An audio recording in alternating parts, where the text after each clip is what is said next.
Tu entres dans une pièce. Il y a 15 personnes. Et en moins d'une seconde, ton cerveau a déjà choisi, pas consciemment, pas rationnellement.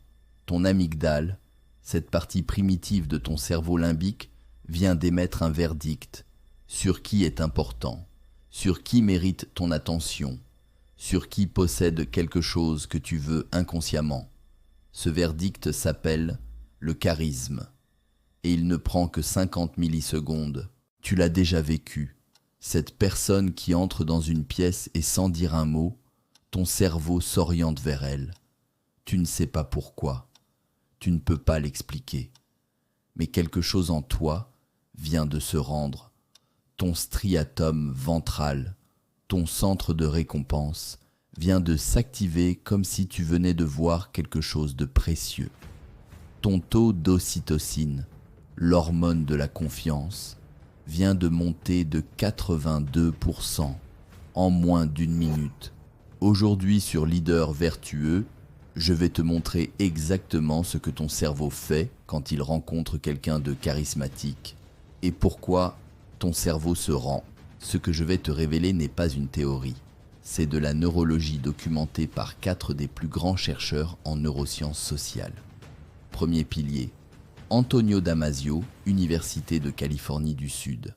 Dans L'erreur de Descartes, Damasio démontre que les décisions sociales, y compris faire confiance à quelqu'un, sont prises par ton système limbique avant d'être rationalisées.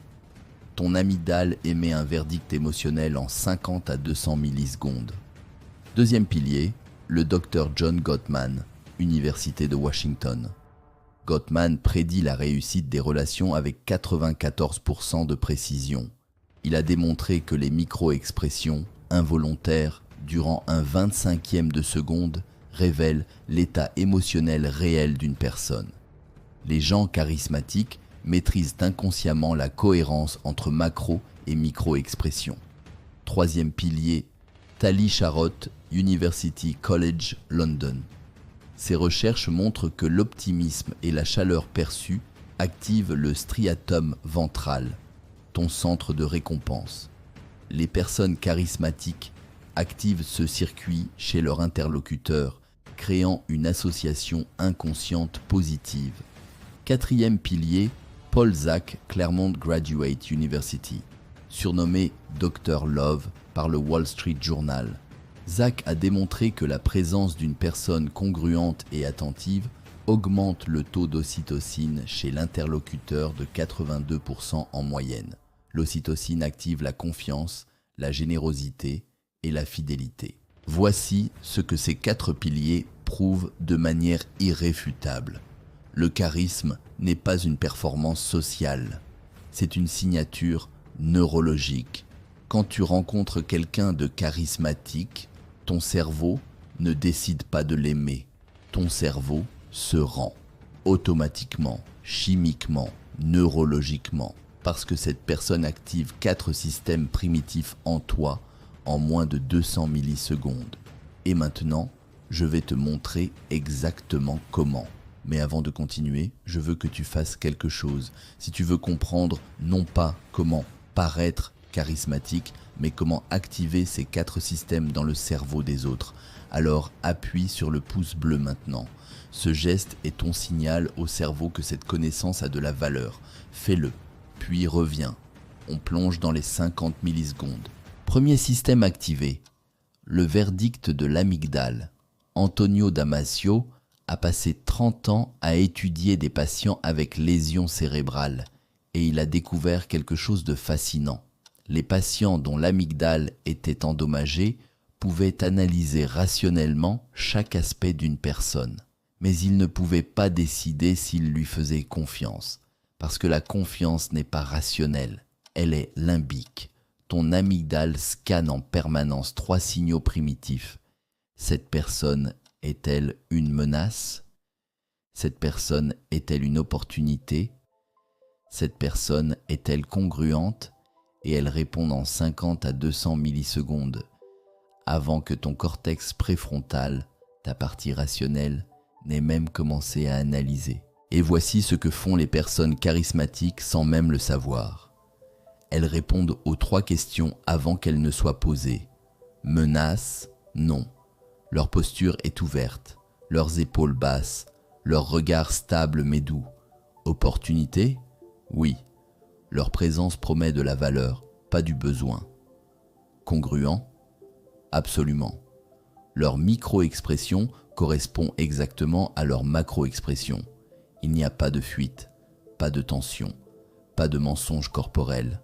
Et en 50 millisecondes, ton amygdale vient de dire oui à cette personne avant que tu ne le saches. Deuxième système activé, le détecteur de micro-expression. John Gottman a filmé des milliers de conversations humaines, image par image. Il a découvert que le visage humain produit 2 types d'expressions. Les macro-expressions, celles que tu contrôles, ton sourire volontaire, ton hochement de tête poli, et les micro-expressions, celles que tu ne contrôles pas. Un 25e de seconde, 4 images d'une vidéo à 24 images par seconde, un flash de mépris, un éclair de dégoût, une ombre de peur. Ton cerveau conscient ne les voit pas, mais ton cerveau limbique les capte toutes. Les personnes charismatiques ont une caractéristique unique. Leur micro-expression correspond exactement à leur macro-expression. Quand elles sourient, leur micro-expression sourit aussi. Quand elles écoutent, leur micro-expression écoute aussi. Il n'y a pas de dissonance, pas de fuite émotionnelle, et ton cerveau limbique détecte ça en un 25e de seconde. Il se dit, cette personne est vraie, je peux baisser ma garde. Et c'est là que ton cerveau se rend. Troisième système activé, le striatum ventral, ton centre de récompense. Tali Sharot, neuroscientifique à Londres, a scanné des cerveaux pendant des interactions sociales et elle a découvert quelque chose de remarquable.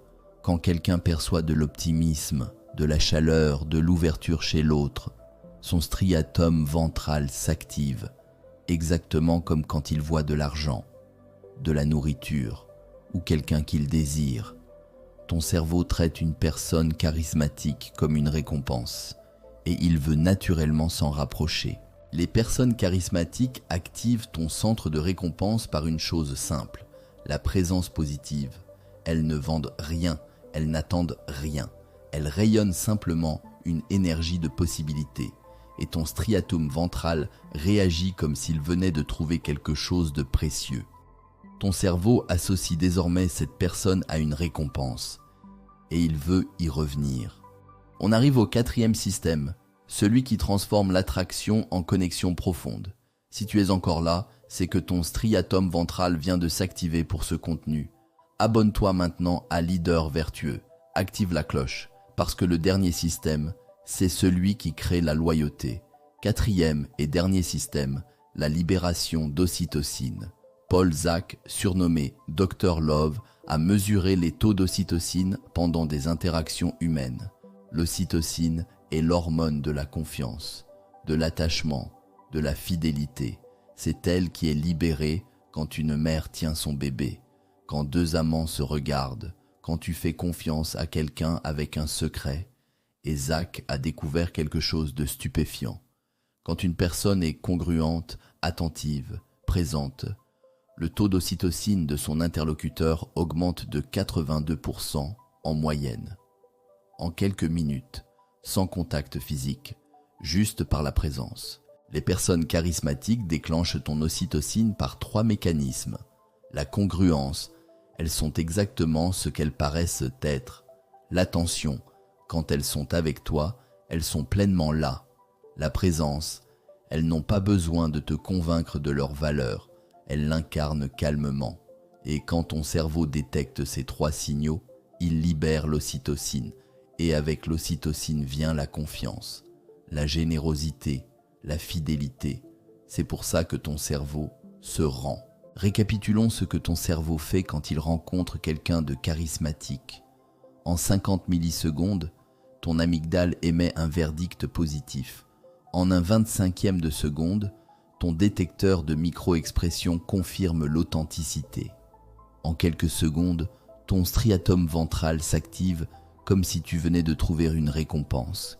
Et en quelques minutes, ton taux d'ocytocine augmente de 82%. 4 systèmes, 4 verdicts, 4 façons dont ton cerveau se rend. Mais voici la vérité que je veux que tu comprennes. Le charisme authentique n'est pas une manipulation de ces systèmes, c'est leur expression naturelle. Tu ne peux pas hacker l'amygdale de l'autre si la tienne est pleine de peur. Tu ne peux pas feindre la congruence devant un détecteur de micro-expression. Tu ne peux pas activer le striatum ventral si tu n'offres rien de précieux. Et tu ne peux pas déclencher l'ocytocine si tu n'es pas vraiment présent. Le leader vertueux ne devient pas charismatique en jouant un rôle. Il devient charismatique en cessant d'en jouer un, en devenant si profondément lui-même que son cerveau n'a plus besoin de mentir. Et quand ton cerveau ne ment plus, les autres cerveaux le savent, en 50 millisecondes. À partir de maintenant, tu ne vas plus chercher à être charismatique, tu vas chercher à être congruent. Tu ne vas plus chercher à impressionner, tu vas chercher à être présent. Tu ne vas plus chercher à contrôler ce que les autres pensent de toi. Tu vas libérer ton cerveau du besoin de mentir. Et quand ton amygdale sera calme, quand tes micro-expressions seront vraies, quand ta présence offrira de la valeur, quand ton attention sera totale, les cerveaux autour de toi se rendront, pas à toi, mais à la vérité que tu incarnes. Si tu aspires à une autorité qui n'a pas besoin de hausser le ton pour être entendue, tu es exactement là où tu dois être. Le leader vertueux n'est pas une performance. Ce n'est pas un masque. C'est l'expression la plus complète de ce que tu es. Quand tu cesses d'avoir besoin que les autres le valident, rejoins le cercle. Abonne-toi pour maîtriser ton aura et ne rien manquer. Ce que tu construis ici ne crie pas, il rayonne.